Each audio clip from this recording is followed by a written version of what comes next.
Good evening বন্ধুরা, এই আমি হলাম তোমাদের বিনা বেঙ্গুলি মেয়ে নন বেঙ্গুলি বহু ব্লগে তোমাদের অনেক অনেক অনেক ওয়েলকাম।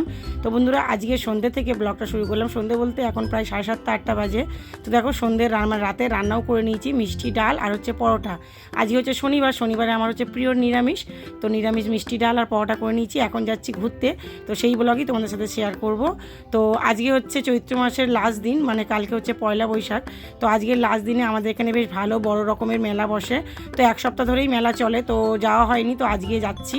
তো দুই ছেলে রেডি হয়ে গেছে, বর এখনও অফিস থেকে আসেনি, ও আসলে পরে আসবে। তো দেখো মেলাতে বেরিয়ে আমরা সারপ্রাইজ পেলাম। এখানে চলে এসেছে বাংলা নায়িকা নুসরাত। তোমরা যারা জানো তারা জানোই, বাংলা নায়িকা নুসরাত সে এসছে।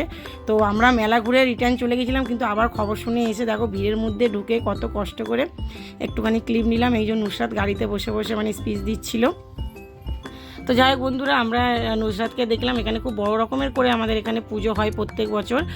এটাকে আমরা চড়ক পুজো বলে থাকি, যেটা চৈত্র মাসের ঠিক শেষের 4-5টা দিন হয়, মানে পয়লা বৈশাখ পরের আগের দিন পর্যন্ত পুজোটা চলে, 4-5 দিন ধরে হয় আর কি। তো এই যে এখানে নুসরাতকে দেখে তারপর আমরা এক এক করে চলে গেলাম, মানে একা যায়নি, দিদিরা সবাই মিলে গেছিলাম। আর বর পরে এসেছে, তো আমরা একটা গ্রুপ করে গেছিলাম।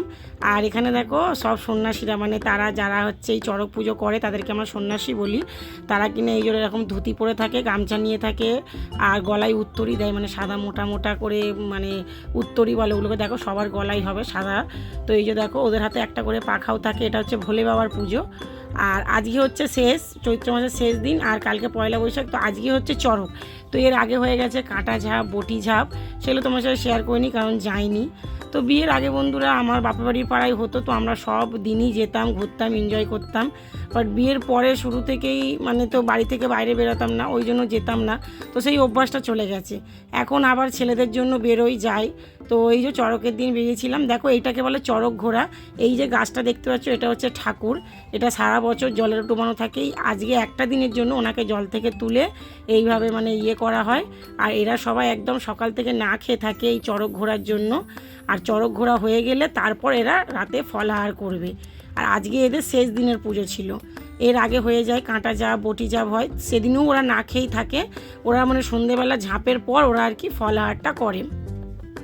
তো আজকে এই যে দেখছো একের পর এক সব সন্ন্যাসী মানে এইভাবে করে আর কি মানে করবে, ঘুরবে চড়কের মধ্যে। আর চড়ক গাছটাকে দেখেছো কত ভালো করে মাটি দিয়ে মানে গোড়াটা মজবুত করে পুঁতেছে। তো আমাদের এখানে খুব মান্যতা আছে এই পুজোর, চড়ক পুজোর। মানে এই যে দেখতে পাচ্ছ গাছটা, এনাকে জলে যেই মানে সারা বছর যে ডুবিয়ে দেওয়া হয়, আর কেউ ওনাকে দেখতে পায় না। সবাই বলে উনি নাকি ভেতরে সুড়ঙ্গ দিয়ে গঙ্গায় পৌঁছে যায়।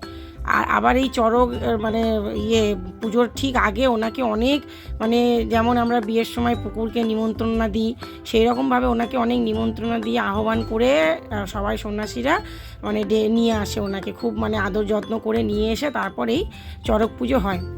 তো বন্ধুরা, আমরা যেই জায়গাটায় থাকি না সেখানটা সব কিছুই মানে 12 মাসে 13 পার্বণ আমরা সত্যি খুব ভালোভাবে আনন্দ করি।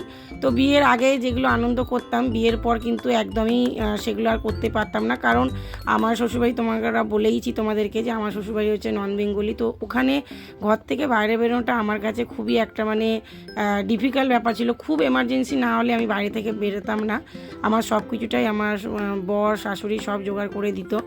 আর তখন তো চুড়িদারও পরতাম না, শাড়ি পরতাম, মাথায় কাপড় দিতে হতো, তো বাইরেও বেরোতাম না। তো এগুলো প্রায় 8-10 বছর দেখা ছেড়েই দিয়েছিলাম, কিন্তু আবার এখন এই ছেলেদের জন্য একটু বেরোই। তো এই যে সবাই মিলে বেরিয়েছি। তো যেমন মেলাতে অনেক রকমের খাবার থাকে, এই মেলার মেন খাবার কী জানো বন্ধুরা? পাঁপড় আলুর দম। তো পাঁপড় আলুর দম আমাদের খাওয়া হয়ে গেছে। পাঁপড় আলুর দম খাওয়ার পর আমরা এখানে জিলেবি মালপোয়া খেলাম। তো মেলা মানেই জানো তো জিলেবি মালপোয়া থাকেই। তো চলো বন্ধুরা, আজকের এই ব্লগটা কেমন